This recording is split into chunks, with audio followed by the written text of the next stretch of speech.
Hello and welcome. स्वागत है आपका सामाजिक ज्ञान पे। आज हम ज्योग्राफी का चैप्टर 3 आवर चेंजिंग अर्थ के नोट्स देखेंगे।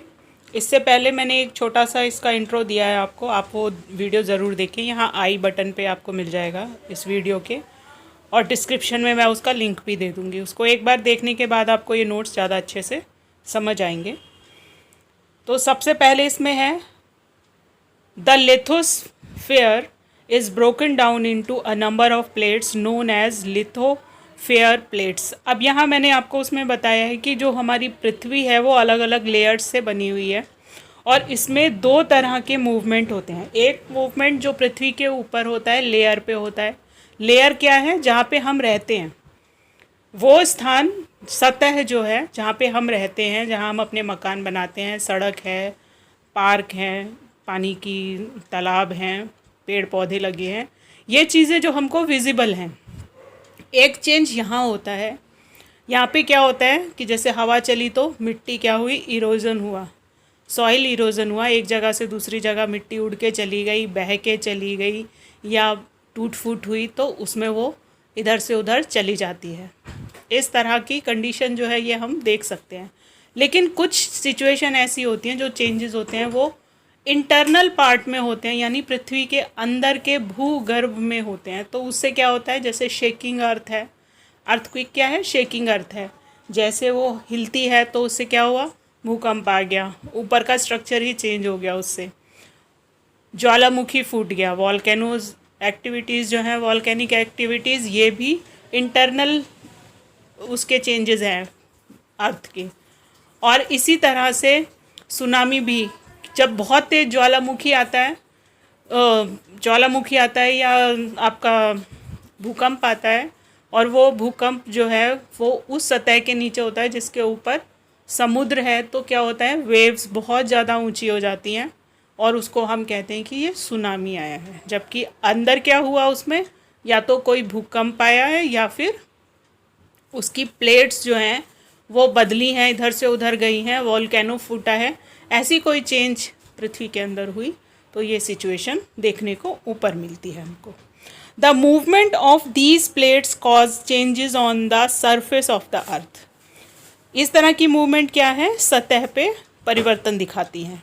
The forces that act in the interior of the earth are called endogenic force, while the forces that work on the surface of the earth is called exogenic forces। मैंने बताया ना अभी आपको, endogenous यानी जो पृथ्वी के अंदर हो रही है, इंटीरियर में हो रही है, यानी भूगर्भीय संरचना में चेंज ला रही है। भूगर्भ का मतलब पृथ्वी के इंटरनल पार्ट में हो रही है, और जो एक्सटर्नल पार्ट में यानी सरफेस में हो रही है, जो हमको दिख रही है, वो है एक्सोनिक फोर्स। दो तरह की फोर्सेस से ये चेंज हमको देखने को मिलते हैं। Sudden movement like earthquake and volcanoes cause most destruction over the surface of the earth। अचानक से कुछ मूवमेंट हुई, जैसे पृथ्वी के अंदर हलचल आई, जैसे हमने उसको क्या बोला, भूकंप आ गया है, या वॉल्केनो फट गया है, ज्वालामुखी फूट गया है, तो उससे ऊपर की सतह में क्या होता है, परिवर्तन आता है। A volcano is a vent opening in the earth's crust through which molten material erupt suddenly। Volcano क्या है, एक मुख है, मुंह है पहाड़ के ऊपर का, जिससे धरती के अंदर जो कुछ भी मेल्ट हुआ रहता है वो फाड़ के बाहर आ जाता है। The vibration in the plates of earth is called a earthquake. आपको पता है, मैंने बताया बहुत सारी लेयर्स से पृथ्वी बनती है, तो जब उन टेक्टोनिक प्लेट्स में चेंज होता है, वो एक दूसरे को क्या करती है, धक्का मारती रहती है, तो जब एक के ऊपर दूसरी का फोर्स चलता है तो नीचे की पोजीशन चेंज होती है। जब पोजीशन चेंज होती है तो जैसे आप एक पत्थर को झील में फेंकते हैं, एक स्थिर पानी में फेंकते हैं, तो वो पत्थर ज़मीन में जैसे ही पानी के अंदर जाता है क्या होता है, वेव्स निकलती हैं उसमें से, आप लहरें देखते हैं, छोटी छोटी सी, फिर बड़ी बड़ी ऐसे होती जाती हैं। सेम चीज़ है, जैसे ही टेक्टोनिक प्लेट्स एक प्लेट से दूसरी टकराती है तो उसी तरह से वेव्स जहाँ तक जाती हैं वहाँ तक आपको भूकंप की जो कंपन है वो महसूस होता है। नेक्स्ट हम आते हैं, the place in the crust where the movement start is called a focus. जिस जगह से, जिस केंद्र से वो स्टार्ट होता है उसको फोकस कहते हैं। The place on the surface above the focus is called the epicentre. Epicentre का मतलब भूकंप का केंद्र। जहाँ पे ऊपर जैसे हमको पता लगता है तो हम बताते हैं कि भाई इस भूकंप का केंद्र इस जगह पे था और इसके आसपास ही इतनी इतनी दूर तक हमें इसके झटके महसूस हुए हैं। Although earthquake cannot be predicted, the impact can certainly B minimised. हालांकि हम वॉल्केनो के फटने का, अर्थक्वेक के आने की प्रिडिक्शन नहीं कर सकते। प्रिडिक्टेबल का मतलब होता है कि जिसकी संभावना हम व्यक्त, पूर्वानुमान लगा लेते हैं कि ऐसा कुछ होगा, लेकिन जो प्रिडिक्ट नहीं कर सकते, जिसका पूर्वानुमान नहीं लगा सकते, वो चीज़ें क्या हैं? अनप्रिडिक्टेबल हैं। अर्थक्वेक भी अनप्रिडिक्टेबल है, लेकिन इससे होने वाले नुकसान को हम क्या कर सकते हैं? मिनिमाइज़ कर सकते हैं। कैसे? Through awareness. जैसे हम लोगों को बताते हैं कि जो मल्टी स्टोरी बिल्डिंग्स हैं, अगर भूकंप आया है तो आप लिफ्ट को यूज़ मत कीजिए, उसके बजाय सीढ़ियों से उतरिए। कोई कोना ऐसा है जिसके अपने सिर को किसी चीज़ से कवर कर लीजिए, मतलब जैसे घर के अंदर है तो आप पिलो रख लीजिए सिर के ऊपर ताकि सिर को चोट ना लगे। किसी टेबल के नीचे बैठ जाइए, या इस तरह की कंस्ट्रक्शन की जानी चाहिए जिससे कि जो अर्थक्वेक को रेजिस्ट कर सकें, इस तरह की इमारतें बनाई जानी चाहिए। इसके बाद आते हैं हम मेजर लैंडफॉर्म्स। ये आपने लास्ट क्लास में भी पढ़ा था। मेजर लैंडफॉर्म 3-4 तरह की होती हैं। पहाड़ हो गए, पठार हो गए, मतलब आपके माउंटेन हो गया, और नदियाँ हो गई, पहाड़ हो गए, मैदान हो गए। 4 तरह के आपने पढ़े हैं पहले भी। The landscape are continuously worn away by 2 forces, weathering और इरोजन। जो धरती की शेप है वो क्या होती है? वो चेंज होती रहती है। कैसे? 2 फोर्स काम करती हैं। एक तो वेदर करती है, मतलब मौसम करता है उस पर काम, और दूसरा मिट्टी का कटाव, क्षरण होता रहता है। इरोजन का मतलब होता है कटाव होना या क्षरण होना। Weathering is a breaking down of the rocks on the earth's surface. भूमि के ऊपर जो पत्थर पड़े रहते हैं, मौसम की गर्मी से, सर्दी से, पानी के, बारिश की तेज पड़ने से, ओलावृष्टि से क्या होते हैं? टूटते फूटते रहते हैं। मिट्टी इसी तरह से बनती है। चट्टानें टूटती हैं, घिसती हैं, उसमें पानी की वजह से उसमें चेंजेस आते हैं।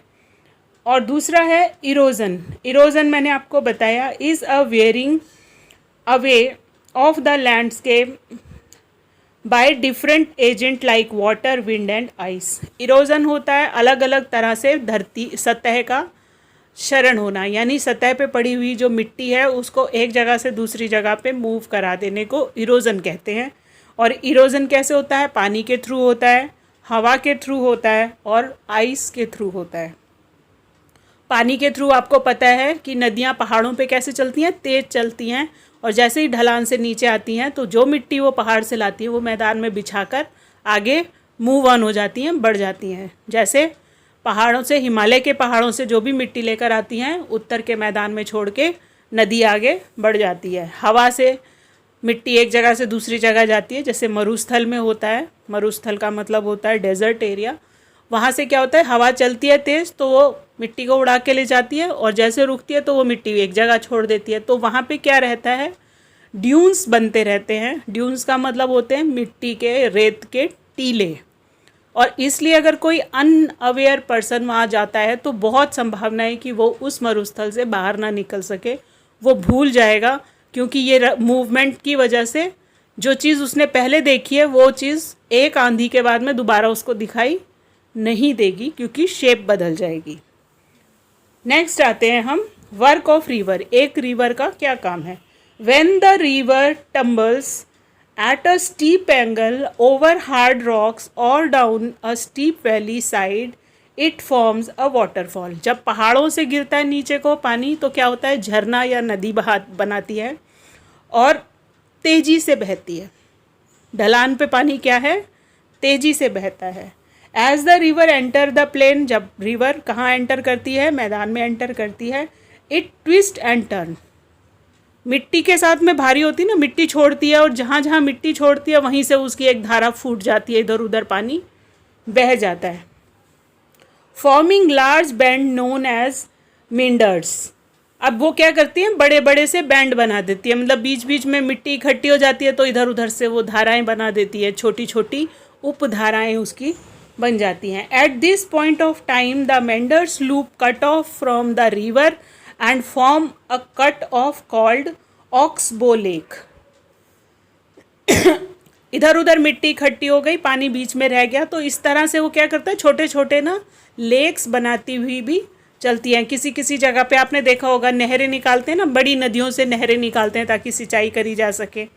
पानी रुक जाता है अलग अलग जगह तो एक छोटा सा तालाब बन जाता है। इसी तरह से बड़ी बड़ी नदियों में भी जब मिट्टी इधर उधर इकट्ठी हो जाती है तो बीच में बड़ी बड़ी झीलें भी बन जाती हैं। During flooding the river deposit layer of fine soil and other material called sediments along its bank. This lead to the formation of a flat fertile plain called flood plain। पानी जब बहाव से नीचे आता है, फ्लड आता है, तो बाढ़ के साथ में जब पानी नीचे को आता है तो अपने साथ जो भी कुछ डिपॉजिट लाया होता है, मतलब जितनी मिट्टी विट्टी कैरी करके लाई होती है उसको एक जगह छोड़ देती है। और ये मिट्टी कैसी होती है, उपजाऊ होती है, फाइन सॉइल होती है, मतलब बहुत बारीक मिट्टी होती है। और इस मटेरियल को कहते हैं सेडिमेंट।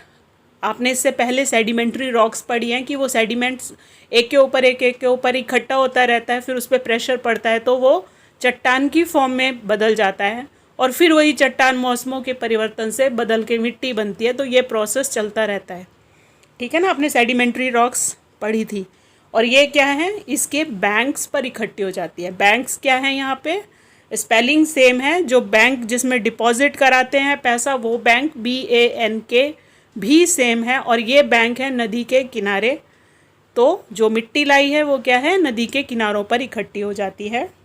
और इस जो फर्टाइल प्लेन है इनको क्या कहते हैं, फ्लड प्लेन। इनको कहते हैं बाढ़ से बने हुए मैदान। The raised bank along the river called levees. इसको क्या कहते हैं, लेवीज कहते हैं। जो आसपास की मिट्टी होती है बड़ी उपजाऊ होती है, यहाँ पे कुछ भी उगाएंगे बहुत अच्छा फसल आएगी। और इन रिवर के जो बैंक्स होते हैं इनको लेवीज कहते हैं। The collection of the sediment from all the mouths forms a delta. जितनी भी मिट्टी लेकर आती हैं नदियाँ, बड़ी बड़ी नदियाँ, वो समुद्र में गिरने से पहले डेल्टा बनाती हैं। डेल्टा बनाने का मतलब क्या है, जैसे कीचड़ जैसी दलदली सी मिट्टी लाती हैं, वो मिट्टी से भारी हो जाती है और फिर उसके बाद उसमें से अनेक छोटी छोटी पानी की लहरें सी निकलने लगती हैं और वो लहरों से कहाँ वो लहरें जाके समुद्र में गिर जाती हैं। तो जो मिट्टी होती है वो उसके मुख पर ही रह जाती है, समुद्र के तट के पहले ही छूट जाती है और पानी उसके अंदर चला जाता है। और ये जो फॉर्मेशन है इसको क्या कहते हैं, इस दलदली मिट्टी को जो बहुत उपजाऊ होती है इसे डेल्टा कहते हैं। Work of sea waves. Sea waves की जो काम क्या है, सी वेव कहाँ होती हैं, सी में होती हैं। The erosion and deposition of the sea waves gives rise to coastal landform. जितनी मिट्टी इकट्ठी होती रहती है समुद्र के अंदर, उसका तल जो है वो क्या होता है, ऊंचा होता रहता है, भरती रहती है ना मिट्टी नीचे, तो कोस्ट के लैंडफॉर्म्स उन्हीं से बनते हैं। Due to sea waves hollow like caves and forms on the rocks, they are called sea caves। अभी अगर इससे पहले वाला जो मैंने चैप्टर डाला है, यही चैप्टर आप उसमें देखेंगे तो उसमें एक चित्र दिखा रखा है कि जो लहरें होती हैं वो आसपास जो भी फॉर्मेशन रहती हैं, जो चट्टानें होती हैं उनके अंदर घुस जाती हैं, उनको इधर उधर से काट देती हैं, तो उसकी वजह से कुछ फॉर्मेशन बनती हैं। और इन्हीं फॉर्मेशन में से एक फॉर्मेशन है जिसको केव कहते हैं, गुफा बनाती है। पानी जहाँ से भी जाता है अपना रास्ता बनाता है, लगातार टकराता है तो वहाँ से उस चट्टान को काटता हुआ चलता है और इस तरह से कुछ गुफाएं बनती हैं जिन्हें सी केव्स कहते हैं। As cavities become bigger in size only the roof of the cave remain, thus forming sea arch. इस तरह की कैविटी, इस तरह का खाली जो जगह रहती है धीरे धीरे क्या होती है, बढ़ती चली जाती है, क्योंकि वो लहरों से कटता रहता है। और वो केव जो है वो एक टाइम पे आके क्या बन जाता है, आर्चीज बन जाती है, मतलब उसका एक हिस्सा तो पूरा ही गायब हो जाता है, बस वो कुछ हिस्सा ही बचता है। The erosion further break the roof and only walls are left. और थोड़े टाइम में कटते कटते क्या होता है कि वो जो छत होती है वो एक आप ऐसे समझो कि जैसे झोपड़ी टाइप का बन जाता है, अंदर से गहरा हो जाता है और इधर उधर दीवारें रह जाती हैं और उस पर छत रह जाती है थोड़ी सी, और कुछ टाइम के बाद में वो छत भी चली जाती है, सिर्फ दीवारें रह जाती हैं। तो जो दीवारें रह जाती हैं उनको स्टेक्स कहते हैं। The steep rocks coast rising almost vertical above the sea water is called sea Cliff.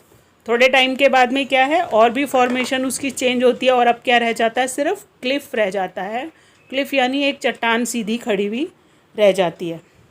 Work of ice, glacier are rivers of ice which erode the landscape by bulldozing soil and stone to expose the solid rocks below। अब glacier क्या है, पानी बनाते हैं। नदियों में पानी कहाँ से आता है, ग्लेशियर से आता है। और ये मिट्टी को भी बनाते हैं, चट्टानों को तोड़ते फोड़ते रहते हैं। The material carried by the glacier such as big and small rocks, glacier अपने साथ में बड़ी छोटी चट्टानें लेकर आते हैं। सैंड सिल्ट गेट डिपॉजिट, और इसके अंदर मिट्टी कचरा इसके अंदर इकट्ठा होता रहता है। These deposit form glacier moraines, और ये सारी चीज़ें मिलकर क्या बनाती हैं, ग्लेशियर मोरेन्स बनाती हैं। वर्क ऑफ विंड, हवा का क्या काम है, an active agent of erosion and deposition in the desert is wind. मैंने जैसे अभी आपको बताया कि मरुस्थल में क्या, हवा जो है वो एक जगह से दूसरी जगह मिट्टी को ट्रांसफ़र करती रहती है। It makes rocks shape of a mushroom called mushroom rocks. अब ये क्या बना देती है, मशरूम रॉक्स बना देती है। मतलब वो देखने में कैसे लगते हैं, जैसे नीचे से पतला है और ऊपर उस पर छतरी टाइप की है, मशरूम जैसा लुक आता है। When the wind stop blowing the sand fall and get deposited in low hill like structure these called sand dunes. जैसे मैंने बताया कि जब हवा रुकती है तो शेप बदल जाती है, और अब एक टीला जो पहले इधर बालू का दिख रहा था वो दूसरी जगह पे वो बालू का टीला बन गया, और वहाँ से वो टीला गायब हो गया। मतलब जो चीज़ आपने 2 मिनट पहले देखी थी, एक ही तूफान या हवा चलने पर वो चीज़ चेंज हो गई। और ये जो टीले बनते हैं इनको सैंड ड्यून्स कहते हैं या बालू के टीले कहते हैं। When the grains of sand are very fine and light, the wind can carry it over long distance। अगर बहुत बारीक मिट्टी है तो उसको हवा जो है बहुत दूर तक उड़ा ले जाने में सक्षम होती है। When such sand is deposited in large area, it is called losses। जब इस तरह की मिट्टी, बहुत सारी मिट्टी एक जगह इकट्ठी हो जाती है तो उसको लॉसेस कहते हैं। तो ये इसके इम्पॉर्टेंट नोट्स हैं। आई होप कि आपको इससे हेल्प मिलेगी, लेकिन इसको देखने से पहले एक बार आप उस हाइलाइट्स वाले चैप्टर को ज़रूर देखना, तो आपको इमेज के साथ ये समझ आ जाएगा। और अगर आपको ये नोट्स चाहिए तो लिंक डिस्क्रिप्शन में मिल जाएगा आपको, आप वहाँ से इसको डाउनलोड कर सकते हैं। Thank you, thanks for watching.